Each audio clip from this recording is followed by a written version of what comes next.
It's another day and another set of negative speculation surrounding Jimmy Butler and this Miami Heat team, as people are suggesting it seems like Butler is closer to on his way out than getting another contract extension in Miami. We'll break that down, as well as the two quotes we got from Jimmy Butler, one of them in which that is taking over the internet as we speak. We'll cover all of that on this episode of Heat Digest, where we create daily Miami Heat content. So if that interests you, subscribe to the channel, as 84% of you guys currently watching this video are not currently subscribed. We're on the road to 1,400 subscribers.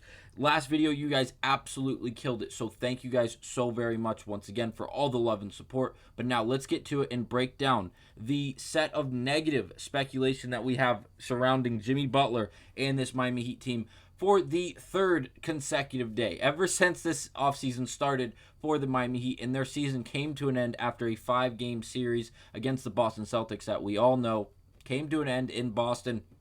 The next day, not even 24 hours later, things for this Miami Heat team surrounding Jimmy Butler and the Miami Heat just have come out firing. Hour after hour, it seems like we're going to get another piece of information, just another reason to subscribe to the channel to stay up to date on all of this news. Now, today's news, again, from NBA Central on Twitter. We are going to see them at least a million more times just this offseason, as they are such a great source for all the news going around the NBA, especially the Miami Heat and Jimmy Butler, saying there are, and I quote, increasingly loud whispers, end of quote, that Jimmy Butler's future might not be in Miami, per John Hollinger.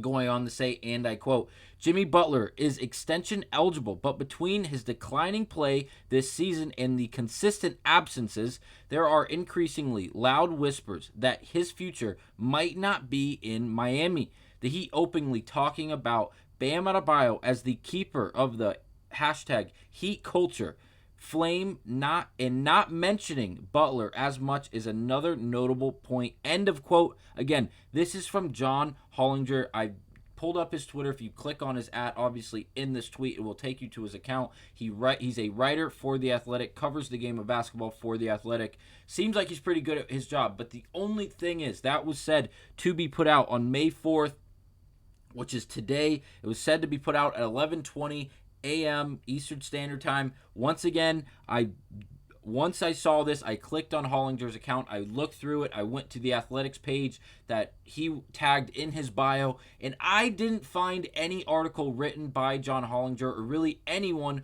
for the Athletic at that matter, covering this subject. So again, I'm not saying the NBA Central's making things up. They're writing their own things and then putting the press on someone else. I'm not saying that. Do not think that. I'm just saying, whenever we have these quotes from the NBA Central, or anyone for that matter, they usually tag the person like the NBA Central did, and I'm able to click on it, go to the article, and I can then take quotes from their article and then show you guys things like this that they actually wrote in their published piece of writing.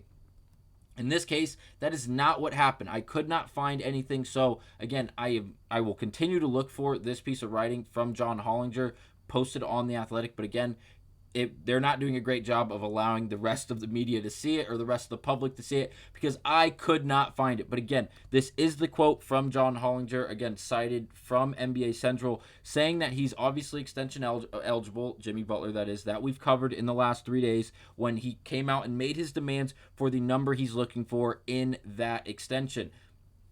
And then obviously Bam Adebayo is at the forefront of the Miami Heat conversation right now, as he is 26 years old to Jimmy Butler, who is 34. Obviously, we've had conversations about Jimmy Butler and his age, because he wants a 2-year contract extension, because he cannot sign a 3-year, because it would take him to the age of 38, and there is a rule in the NBA where you cannot sign those contracts for certain players at that age, because at that 38 age limit.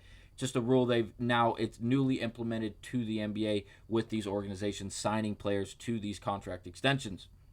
So again, no real new news here, just the sense that Bam Adebayo seems to be coming into the forefront and really into the spotlight for this Miami Heat team in the rest of the media coverage, due to the fact that he may be eligible to get a supermax contract at this offseason if he wins the Defensive Player of the Year, which, again, he's in the finalists for. It has not been announced who the actual winner is. It's between him, Bam Adebayo, Victor Wembanyama, and obviously Rudy Gobert.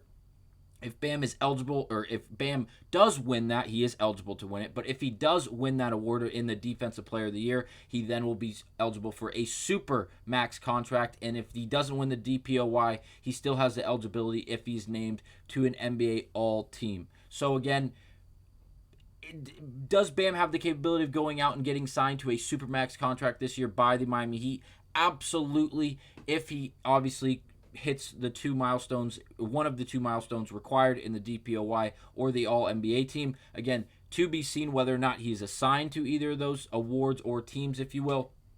But again, that will then take some money away from the ability to give it to Jimmy Butler. But again, Butler being 8 years older than Bam Adebayo, I think the Miami Heat would be leaning towards giving that money to Bam Adebayo. Obviously, not wanting to lose Jimmy Butler is an obvious thing here, but again, with his absences on the floor that we all are aware of due to his injuries that he's had, not only this year, but again last year, it's not a far-fetched idea, to say the least, that Jimmy Butler could be closer to on his way out due to the absence is on the floor and is really, they said his decreasing production on the floor this year.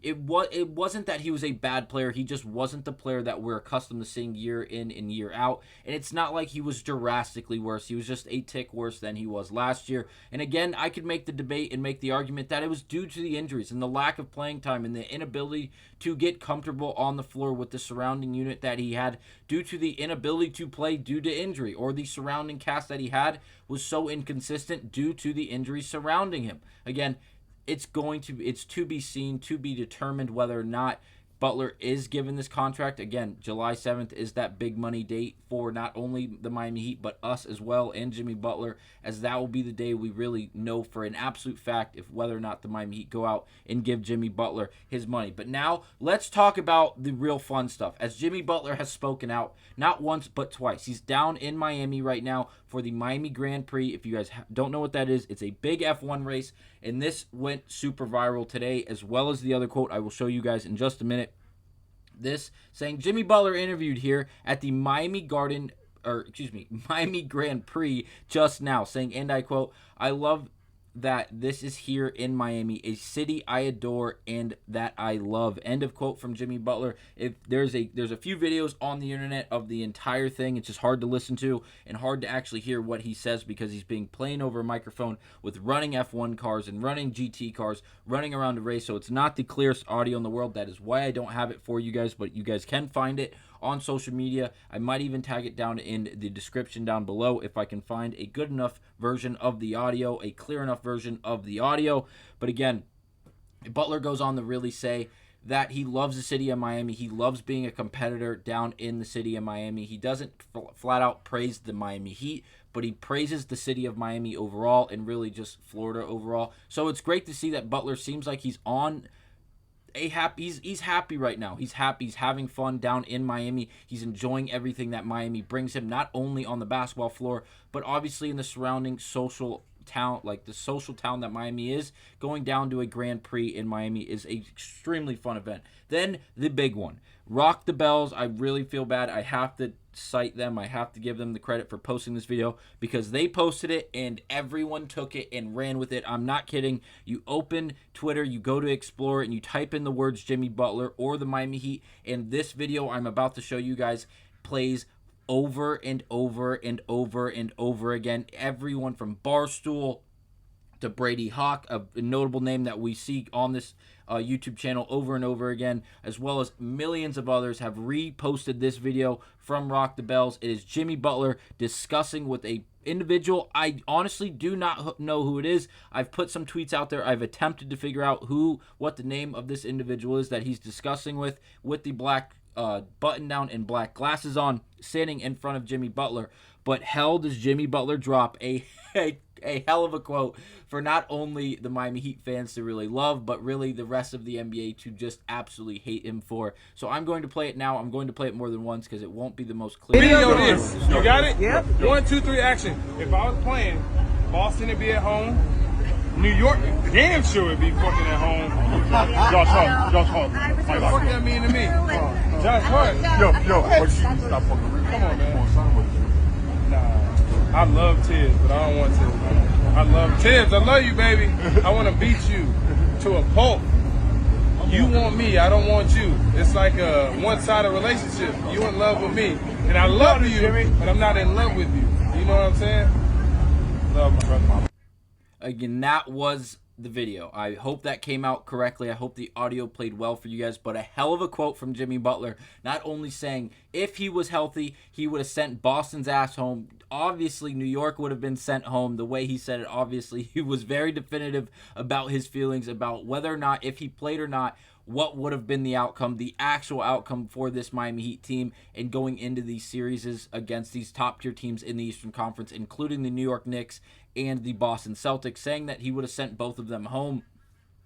The individual in front of him that he's having the conversation with does throw out the name Josh Hart, where Jimmy Butler kind of gives him the same look when Tobias Harris's name was brought up, when he's Tobias Harris over me type of feeling. It's same type of energy when he mentions Josh Hart, saying, Josh Hart, come on, what is that going to do for me, in the sense that he would have busted Josh Hart's ass. I would have loved to see that matchup, as Josh Hart is a hell of a competitor, as well as Jimmy Butler. I do think Butler would have won that matchup in totality, as well as with the Miami Heat if we were matched up against the New York Knicks. But again, we obviously did not beat the Philadelphia 76ers, and it resulted in us not getting that 7th seed and putting us in a matchup with the New York Knicks, unfortunately, and we did catch the Boston Celtics, where obviously we didn't have Rozier or Butler. We all know this, but again, I thought that was a hell of a quote. And at the end, I feel like the biggest thing that's catching everyone's attention is the beginning of the quote, which again, it's a hell of a quote from Jimmy Butler. He speaks with his chest, he speaks with confidence,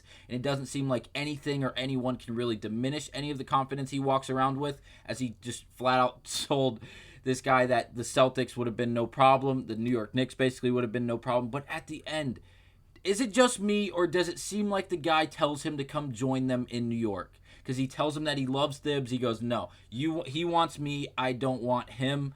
It's like a one-sided relationship. You love me, or you're in love with me, I love you, but I'm not in love with you. And I think that is getting really swept under the rug here. It's like, I'm not going to call it tampering by any means, as the Miami Heat offseason has officially started, but the New York Knicks are fully involved in a playoff series, as they just got, I'm getting blank here. Yes, they just moved on to the second round. I just went blank. They just beat the Philadelphia 76ers in 6 games. I fully went blank there. I apologize. But again, kind of seems like he said, come on, come join us. Maybe I'm hearing things. Listen to it back again. I hope the audio again was as clear as it could be. But it kind of sounded like he told Jimmy to come join us, and Jimmy was like, no. Tibbs, I love Tibbs, who's obviously Thibodeau, who is the head coach of the New York Knicks now, was the longtime head coach for the Chicago Bulls with Jimmy Butler as a young Jimmy Butler. But again, it kind of seemed like he threw out the idea of, hey, come join us in New York. Come be that next guy in New York. Play alongside Brunson and Randall and all these guys. And Jimmy Butler kind of just shut it down. But again, this thing is going super viral. If the audio was not clear, go check it out. It's all over everywhere. Instagram, Twitter, TikTok. Just type in Jimmy Butler's name and it surely will come up. That will be it for this episode of Heat Digest. Let me know down in the comments what you guys think about that second quote. I know the first one is great to hear as a Miami Heat fan, as he loves the city of Miami. He loves the state of Florida and being here.